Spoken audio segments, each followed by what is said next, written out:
जय हिंद दोस्तों, कैसे हैं आप सभी लोग। यार लास्ट वीडियो में हमने बात करी थी इंडियन पॉलिटी के बारे में। तो आज हम हिस्ट्री के बारे में बात करते हैं। हिस्ट्री में जो मोस्ट इंपोर्टेंट टॉपिक होने वाले हैं, मैं उसके बारे में आपको बहुत कम टाइम में आपको स्पेसिफिक नॉलेज देने वाला हूं। आप उन टॉपिक को करेंगे तो आपके जो 5 से 7 क्वेश्चन हिस्ट्री के आने वाले हैं आपके दिल्ली पुलिस कांस्टेबल के एग्जाम में, तो आपको डायरेक्टली वहीं से देखने को मिलेंगे। तो इन टॉपिक को आपको बहुत अच्छे से देखना है। चलो ज्यादा आपका टाइम खराब नहीं करते हुए सीधे टॉपिक पे आते हैं। तो हम बात करते हैं इंडियन हिस्ट्री की। तो इंडियन हिस्ट्री 3 पार्ट में डिवाइड है। पहला मॉडर्न, मतलब मैक्सिमम जो बैठे हम वहां से स्टार्ट करते हैं। तो मॉडर्न हिस्ट्री से सबसे ज्यादा क्वेश्चन आने वाले हैं, उसके बाद मेडिवल, देन एंशिएंट। तो हम स्टार्ट करते हैं एंशिएंट से। एंशिएंट में कौन कौन से टॉपिक इंपोर्टेंट हो जाते हैं, उसके बाद medieval, then modern. So let's start. तो यार देखो, सबसे पहले हमें हिस्ट्री में जो इंडस वैली सिविलाइजेशन है, इसके टाइम पे जो हड़प्पन साइट थी, हड़प्पा, मोहनजोदारो, कालीबंगन, रंगपुर, रोपर, सरकोटा, लोथल और धोलावीरा, तो इनके बारे में हमको आइडिया होना चाहिए। कहाँ से कौन एग्जीक्यूटर था, कहाँ पे ये स्टेब्लिश थी उस टाइम पे, तो ये हमको पता होना चाहिए। देन आफ्टर हम बात करें फिर जो इंडियन रिवर थी, जो पास्ट में उनके नाम थे और जो मॉडर्न नेम थे उनके हमको पता होना चाहिए। जैसे सिंधु का इंडस था, अभी है विस्ताता का झेलम हो गया, तो ऐसे। देन फिर वैदिक लिटरेचर में हमें ऋग्वेद, यजुर्वेद, सामवेद, अर्थवेद के बारे में हमें नॉलेज होनी चाहिए। Then after Jainism and Buddhism को बहुत अच्छे से पढ़ के जाना, डायरेक्टली क्वेश्चन देखने को मिलेंगे। ठीक है। इसके बाद अगर हम बात करें तो मगध एम्पायर में हरियंग डायनेस्टी में अजातशत्रु को अच्छे से पढ़ के जाना। देन अब बात करें हम मौर्यन एम्पायर की। ठीक है। तो मौर्यन एम्पायर में चंद्रगुप्त मौर्य मोस्ट इंपोर्टेंट हो जाता है। उसके बाद अशोका को तो अच्छे से पढ़ के जाना यार, डायरेक्टली क्वेश्चन पूछे जाते हैं यहाँ से। देन नंदा डायनेस्टी के जो धनानंद है, इसके बारे में थोड़ा बहुत आइडिया होना चाहिए, क्योंकि इनका बैटल हुआ था चंद्रगुप्त मौर्य और धनानंद का, तो ये थोड़ा पता होना चाहिए। चाणक्य के बारे में पता होना चाहिए, और चाणक्य की बुक अर्थशास्त्र के बारे में आपको पता होना चाहिए। ठीक है। उसके बाद जो पास्ट में जो एंशिएंट हिस्ट्री में जो भी ट्रेवलर आए थे फॉरेन से, उनके बारे में आपको पता होना चाहिए। जैसे मेगास्थनीज आया था, तो इनके बारे में मालूम होना चाहिए। फिर उसके बाद हम बात करें गुप्तास की। तो गुप्तास में यार मोस्ट इंपोर्टेंट समुद्रगुप्त बहुत ज्यादा जरूरी हो जाता है। इसको नेपोलियन ऑफ इंडिया भी कहा जाता है, तो इनको बहुत अच्छे से पढ़ के जाना। चंद्रगुप्त को भी पढ़ना पड़ेगा आपको। उसके बाद कुमारगुप्त फर्स्ट, जिसने नालंदा की स्थापना करी थी, और स्कंदगुप्त को भी देख के जाना। इसके बाद यार जो गुप्ता पीरियड था, इसको एंशिएंट हिस्ट्री का गोल्डन एरा भी कहा जाता है, तो इनको थोड़ा देख के जाना है। देन पोस्ट गुप्ता में आपको हर्षवर्धन को पढ़ के जाना भाई, यहाँ से क्वेश्चन बनने को मिल सकता है। देन आफ्टर यार ये पल्लव, चोलास, चेला, इनकी जो डायनेस्टी थी, इनके जो थे किंगडम थे, इनके बारे में थोड़ा बहुत आपको आइडिया होना चाहिए, डायरेक्टली क्वेश्चन देखने को मिलता है। तो बस ये जो टॉपिक थे एंशिएंट हिस्ट्री के, बस इतना टॉपिक है एंशिएंट हिस्ट्री में कर लो, आपको यहीं से क्वेश्चन देखने को मिलेंगे। अब हम बात करते हैं मेडिवल हिस्ट्री की। दोस्तों, मेडिवल हिस्ट्री के बारे में बात करने से पहले मैं आपको इस बुक के बारे में बता देता हूँ। ये किरण पब्लिकेशन की सामान्य ज्ञान की डिक्शनरी ऑफ फैक्ट बुक है। एनसीईआरटी वेस्ट नवीनतम पैटर्न पर आधारित है। वन लाइनर अप्रोच में इसको सारे टॉपिक कवर हैं इसमें। History, geography, polity, economy, static, GK को बहुत ज्यादा सही तरीके से डिस्कस करा हुआ है। वन लाइनर में जो इंपोर्टेंट फैक्ट होते हैं उनको डिस्कस करा हुआ है, तो आप इस बुक के साथ जा सकते हैं। चलो बात करते हैं मेडिवल हिस्ट्री की। तो मेडिवल हिस्ट्री में जो भी अरब कॉन्क्वेंट थे, जो जैसे कि मोहम्मद गजनी हो गया, मोहम्मद गौरी हो गया, इनके बारे में पता होना चाहिए। उसके बाद दिल्ली सल्तनत इंपोर्टेंट हो जाता है, जिसके अंदर स्लेव डायनेस्टी में कुतुबुद्दीन ऐबक, इल्तुतमिश और रजिया सुल्तान के बारे में आपको पता होना चाहिए अच्छे से।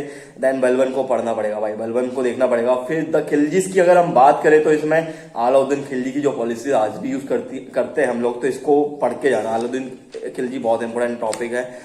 देन तुगलक की अगर हम बात करें तो मोहम्मद बिन तुगलक को अच्छे से देख के जाना, और फिर उसमें तुगलक को देख के जाना। और इनके साथ साथ इनका जो किस टाइम पे कौन से सल्तनत की फाउंडेशन हुई थी, तो वो टाइम पीरियड आपको पता होना चाहिए। किसने मैक्सिमम टाइम तक रूल करा, वो आपको मालूम होना चाहिए। और किसका सबसे शॉर्ट टाइम रूल था, वो आपको पता होना चाहिए। और इनके जो भी इंपोर्टेंट मॉन्यूमेंट इनने बनवाए थे, वो आपको मालूम होना चाहिए। और जो इंपोर्टेंट बैटल इनके टाइम पे लड़ी हुई थी, वो भी आपको पता होना चाहिए।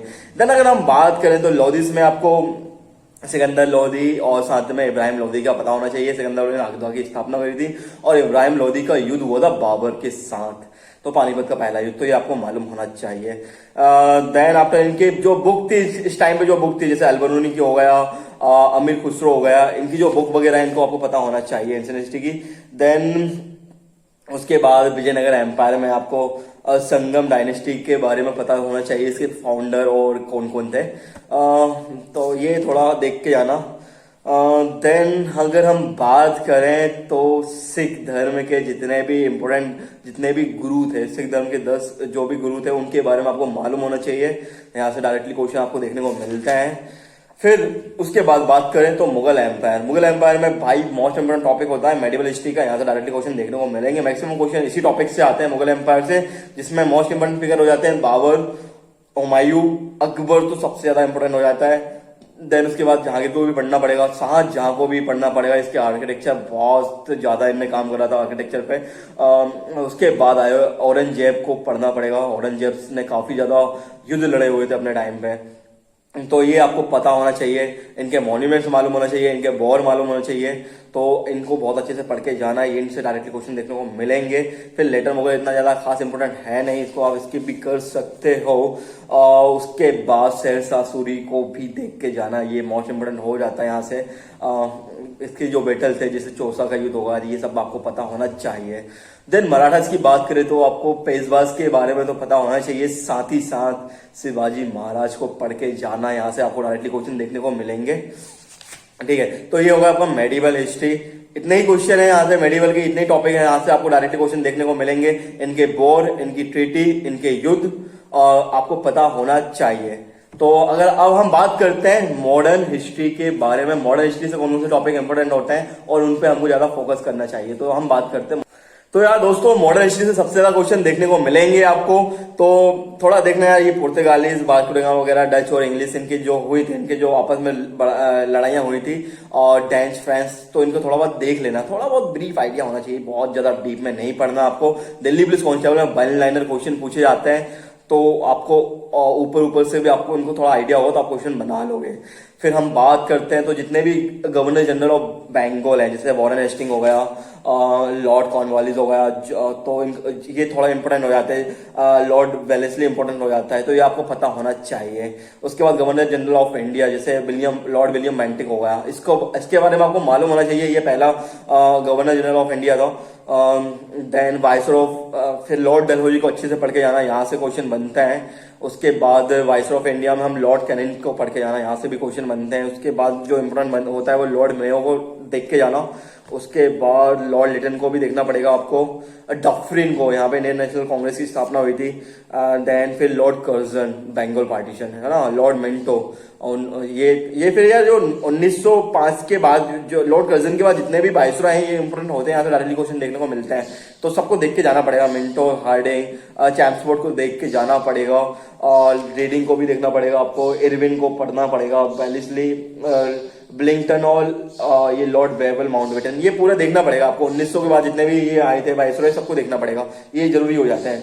और पांच में उधर हेस्टिंग, कॉर्नवालिस और डफरिन हो गया, और अपना डलहौजी, ये थोड़ा इंपोर्टेंट हो जाता है। उसके बाद अगर हम बात करें तो फिर रिवोल्ट 1857 मोस्ट इंपोर्टेंट हो जाता है, यहाँ से डायरेक्टली क्वेश्चन देखने को मिलता है, ये आपको करके जाना चाहिए। और फिर उसके बाद आपको जो सोशल एंड कल्चर जो रिफॉर्म हुए थे, like Brahmo Samaj, Prarthana Samaj, Arya Samaj, Ramakrishna Mission, Young Bengal Movement, Satyashodhak Samaj, the theosophical movement, तो ये जो इनके जो फाउंडर थे, इनकी जो स्थापना जहां पे हुई और कब हुआ था, तो इनके बारे में आपको डायरेक्टली क्वेश्चन देखने को मिलेंगे, इनको अच्छे से देख के जाना। ठीक है, उसके बाद सेल्फ रिस्पेक्ट मूवमेंट, अच्छा ये यहाँ से क्वेश्चन बनता है।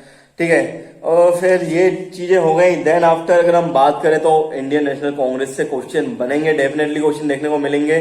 इसकी स्थापना, इनकी जितनी भी समिट्स हुई थी, जितनी भी इनकी मीटिंग्स हुई थी, वो आपको पता होना चाहिए। इनके सदस्य गांधी जी भी रहे हैं, तो उनके बारे में पता होना चाहिए। सुभाष चंद्र बोस की अध्यक्षता भी इनने करी, सुभाष चंद्र बोस ने भी करी थी, उनके बारे में मालूम होना चाहिए, तो ये आपको पढ़ के जाना है। उसके बाद पार्टीशन ऑफ बंगाल देखना पड़ेगा आपको, स्वदेशी मूवमेंट्स, ठीक है, मुस्लिम लीग के बारे में आपको मालूम होना चाहिए, सूरत स्प्लिट के बारे में मालूम होना चाहिए। देन गांधी जी बहुत ज्यादा इंपोर्टेंट हो जाते हैं। मॉडर्न हिस्ट्री में गांधी जी से मैक्सिमम क्वेश्चन आपको देखने को मिलेंगे। उनके मूवमेंट जैसे अहमदाबाद सत्याग्रह हो गया, खेड़ा सत्याग्रह हो गया, ये आपको पता होना चाहिए। फिर होम रूल लीग जो एनी बेसेंट और बाल गंगाधर तिलक ने करा था, उसके बारे में आपको मालूम होना चाहिए। Rowlatt act, Jallianwala Bagh, Khilafat movement, non cooperation movement, Gandhi ji का चोरा चोरी इंसिडेंट, स्वराज पार्टी का गठन, ये आपको पता होना चाहिए। साइमन कमीशन के बारे में आपको मालूम होना चाहिए। बरदौली मूवमेंट, नेहरू रिपोर्ट, ये आपको पता होना चाहिए। यहाँ से आपको क्वेश्चन देखने को मिलेंगे। देन हम बात करते हैं रेवोल्यूशनरी मूवमेंट में हिंदुस्तान रिपब्लिक एसोसिएशन, भगत सिंह जी का था। काकोरी कॉन्स्पिरेशन, सुंदर मर्डर, सैंडर्स का मर्डर का मालूम होना चाहिए। ये हो गया। उसके बाद अगर हम बात करें तो राउंड टेबल कॉन्फ्रेंस को देख के जाना, डायरेक्टली क्वेश्चन देखने को मिलेंगे यहाँ से। फिर उसके बाद demand of Pakistan, August Offer, Cripps Mission, फिर द क्वाइट इंडिया मूवमेंट्स और इंडियन नेशनल आर्मी के बारे में सुभाष चंद्र बोस जी को अच्छे से पढ़ के जाना।